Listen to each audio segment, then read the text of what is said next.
Hello and welcome to Crunch My Numbers, where we explore strategies, challenges and insights that drive business success.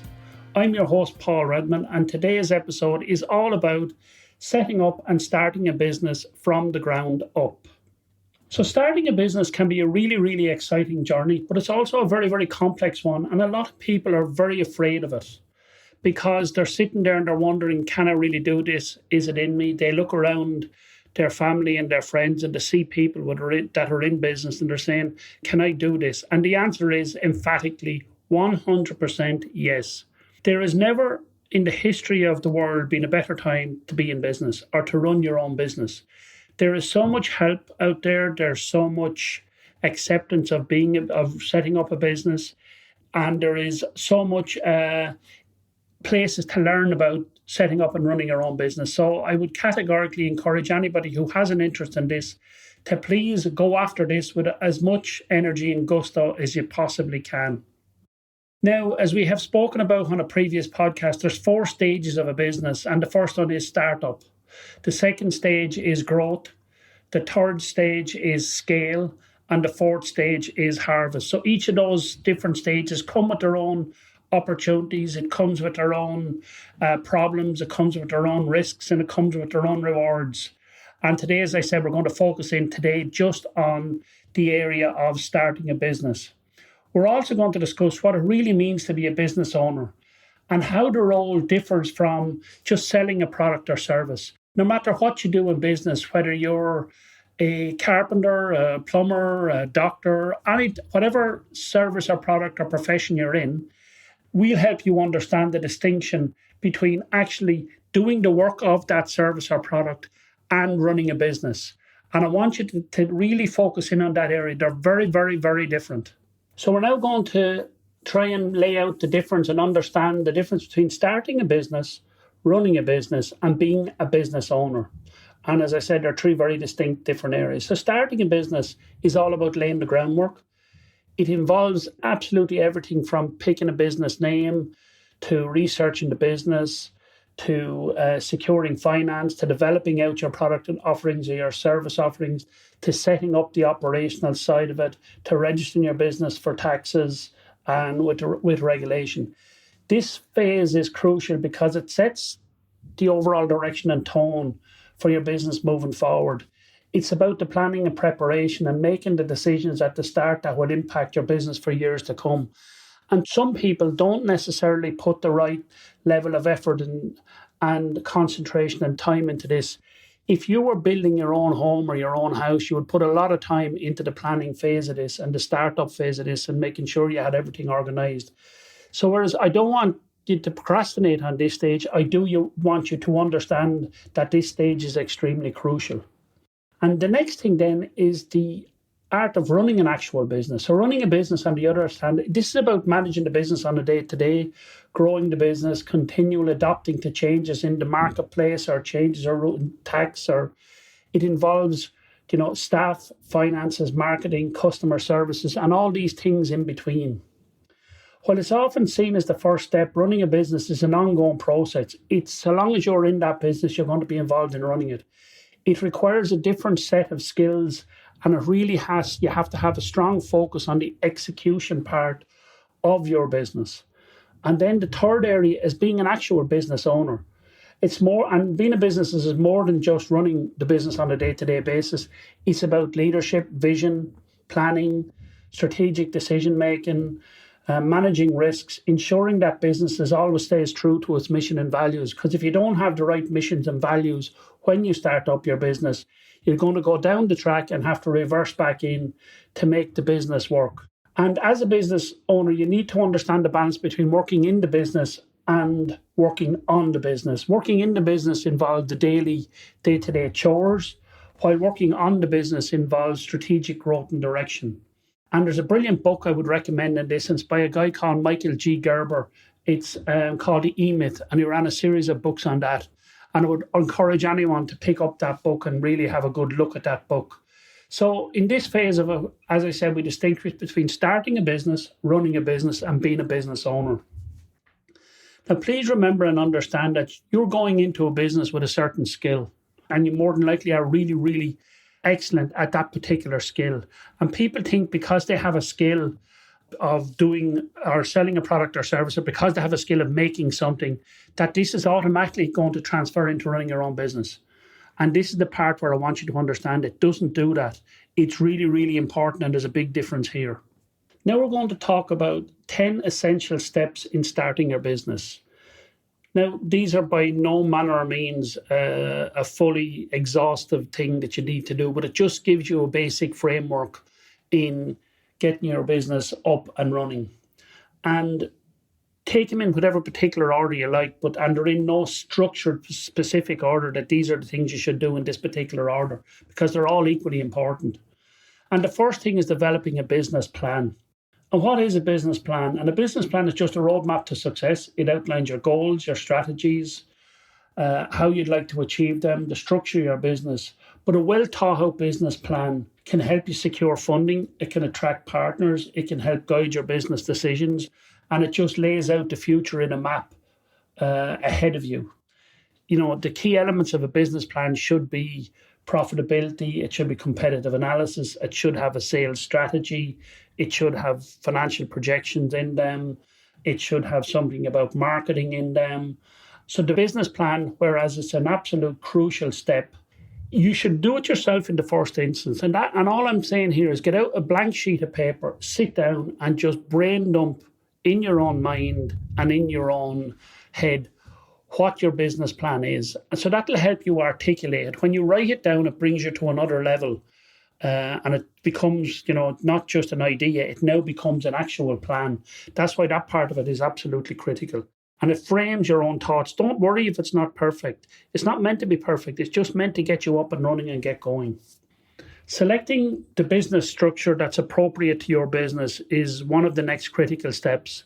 And I would urge you to seek professional advice in this, because professional advice in this area can give you years and years of tax planning, tax benefits, succession planning. It's really critical to get the business structure right at the start so you don't have to reverse back in and change your business structure when the business is up and running. This can be costly, it can be expensive in terms of time as well.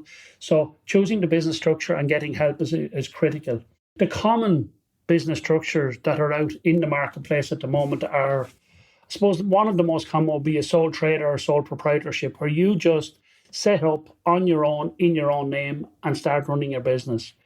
The next one would be, one of the most popular ones would be partnerships, where you and a friend go into business, or you and a colleague go into business to run the business together, and you would be set the business up structure as a partnership. And then we move into a little bit more advanced, which is limited liability companies and corporations. And each of these particular areas have their own pros and cons. So it's important to get the business that's the right best fit for your particular thing that you do. Whereas some areas, some types of businesses and professions that you can't incorporate or have a company, and others you can.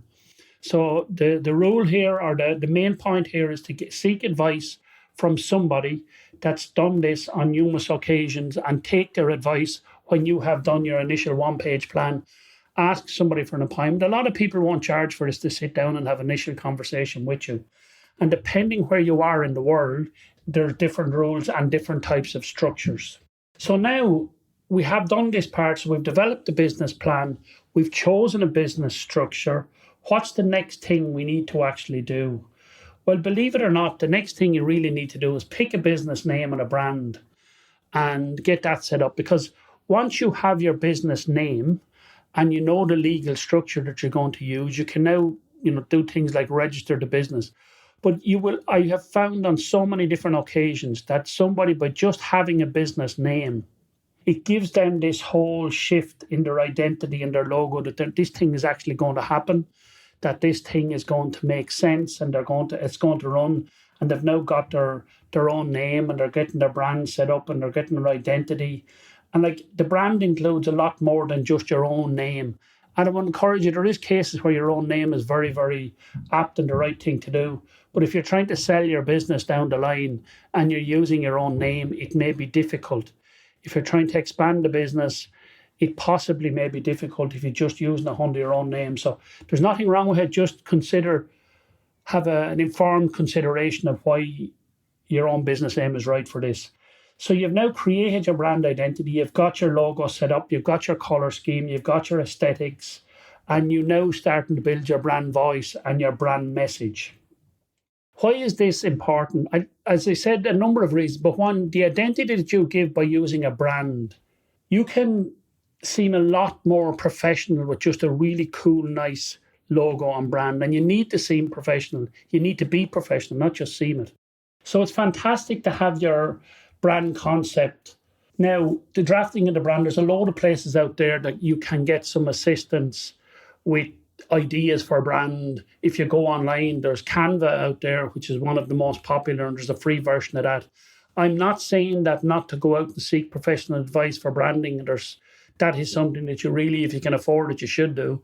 But just getting the business up and running and getting it set up, you now have your business name, you have your brand, you now have got your legal structure, you have your business plan. You've really started on this journey. The next thing I would encourage you to do is look at insurance and looking at making sure that for whatever business that you're in, you can actually get yourself properly covered from an insurance perspective. I'm thinking of things like product or service insurance or professional indemnity insurance or employer's liability or public liability. All these things are so crucial in today's world to make sure that a lot of businesses you can't operate without insurance anyway. So understanding your business is critical. Talk to an insurance broker. There's loads of good general insurance brokers out there, and pick up the phone and say, this is what I'm doing. I'm setting up my business. I want to talk about insurance. And can you give me a quote and guide me as to what I actually need? I have seen a lot of businesses have got to this point and they couldn't get any further because they couldn't get the right level of insurance and they couldn't afford the right level of insurance for their business.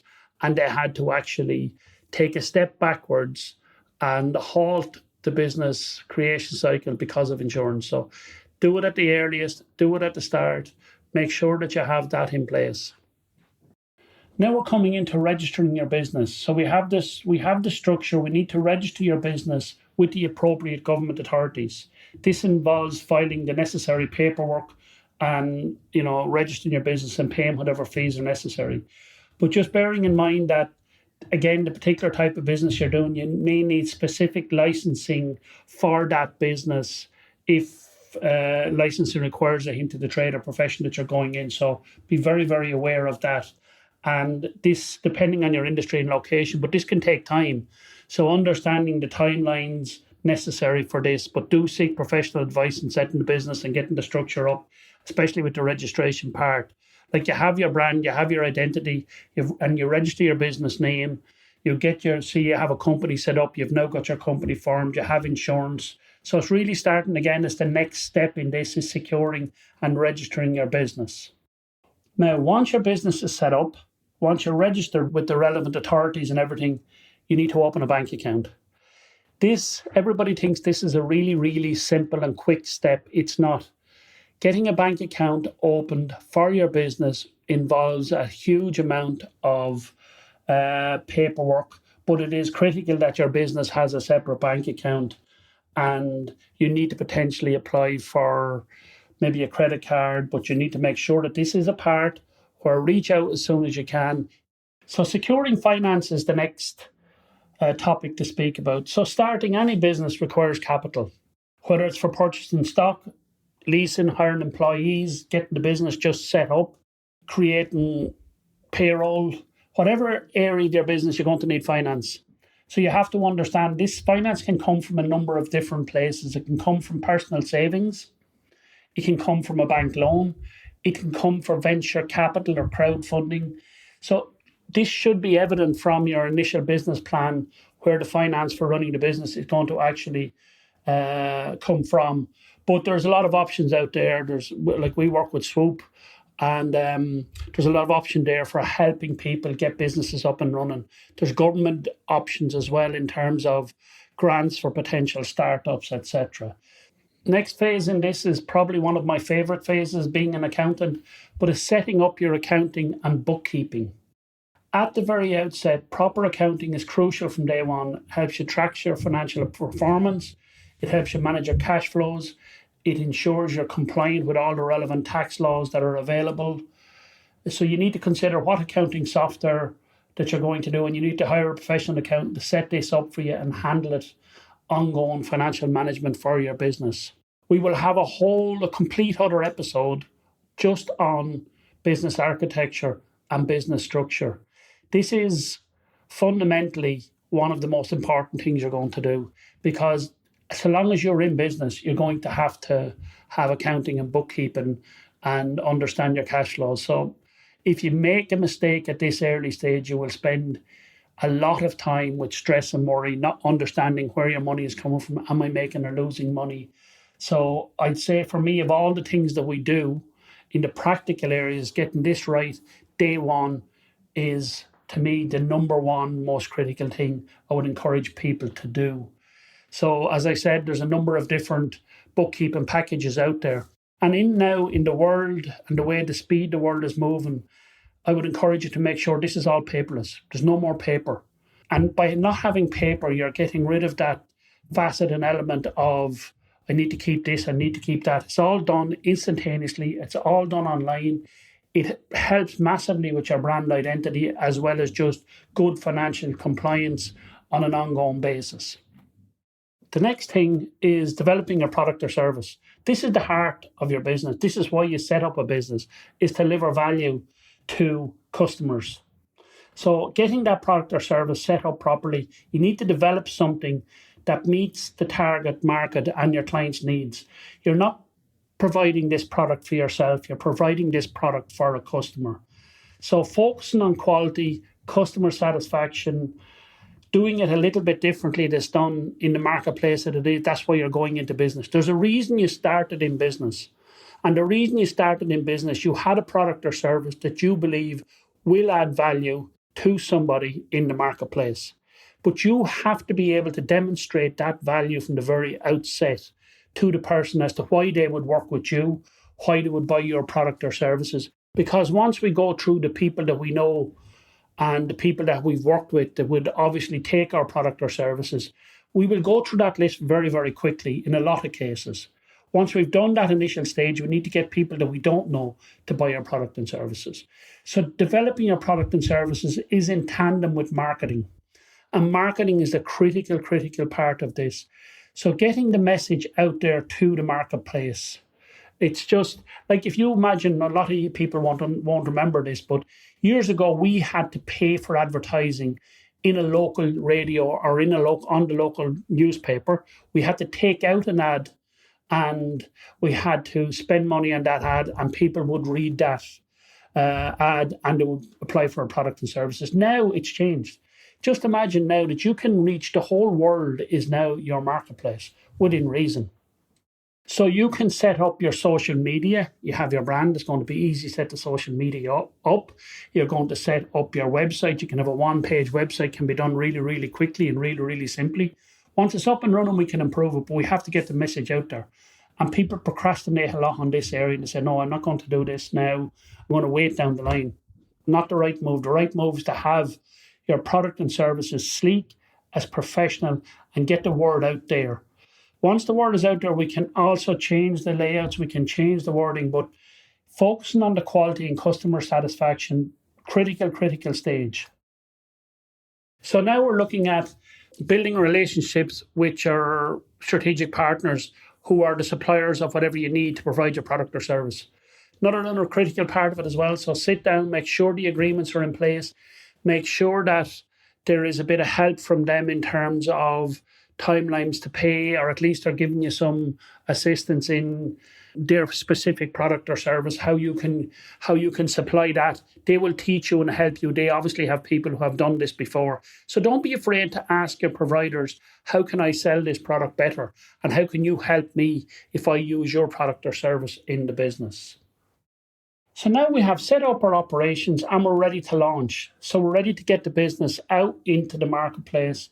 We're really excited. We're very, very nervous. We're very worried, and we just can't wait to get going. So supply chain is set up. Processes are in place. business is registered, products are there. So you need to plan your launch carefully. Don't just bang, we're up and running. Create what we call a soft launch. And that means you're just going to do it for a few people to iron out all the problems that you're going to have. And you're going to have issues. Like as a business owner, your day is going to go problem, problem, problem, problem, crisis. So what we're trying to figure out is, if that happens, how can we keep the crises as minimum as possible? And the more planning you do and the more help you do, the better you will be. So before you do a big, big grand opening, now if it's a restaurant, you can still do a soft launch, you can test it out. So, and don't be afraid to make mistakes, and don't be afraid to ask the people, how can you do it better? Because genuinely people like to help people when they're setting up a business. And you've got rid of any potential issues that you're looking at. So you picked your launch date, you're up and running, you're getting going, and just go and do it. So that's the very last stage. Just do it. Don't be worried. Don't be afraid, but reach out to your team that you've built to help you with this business. So there's a team of people that you've built, like whether it's your accountants or your brokers or whatever it is. Talk to these people. Ask them for advice and help. These are business owners, a lot of these people as well, and they'd be delighted to help you in your business. So as we finish up now, in conclusion, we're just going to recap on what we've done. So today we've covered the essential steps of starting a business, from developing a solid business plan to launching the product service. We've also discussed the difference between starting a business and running a business, and the critical role a business owner plays in ensuring the long-term success of your business. So whereas starting a business can be challenging, but it's also very, very rewarding. By taking the time to lay these foundations in place and set yourself up for success, not just in the early days, but for the long haul stages of this business, to get through the other 3 stages of a business growth, you will always look back on this. Remember, being a business owner is more than just selling a product. It's about leading the business, it's about strategizing, it's about building something that can stand the test of time. And if you're thinking about starting a business, these steps are the heart of the approach that you really need to take. So all I have to say is the best of luck. We're here to help. All my contact details are below. So if anybody wants to reach out with an idea or a concept, but don't be afraid of the journey of help. Like, what is at the other side of fear? Nothing. So fear means 2 things. One is forget everything and run, or face everything and rise. So face everything, get ahead of your journey, rise, and enjoy the steps. Journal the steps, and just remember, at the very, very last thing I'll say to you is keep a journal of what's going on, because even if you put 3 lines down each week, when you look back on this, it's looking back on the journey, looking back on the steps you've made, is the part that really gives you the satisfaction that you're here. There's a lot of people say it's hard to do a business. It is, but it's not impossible. Thank you.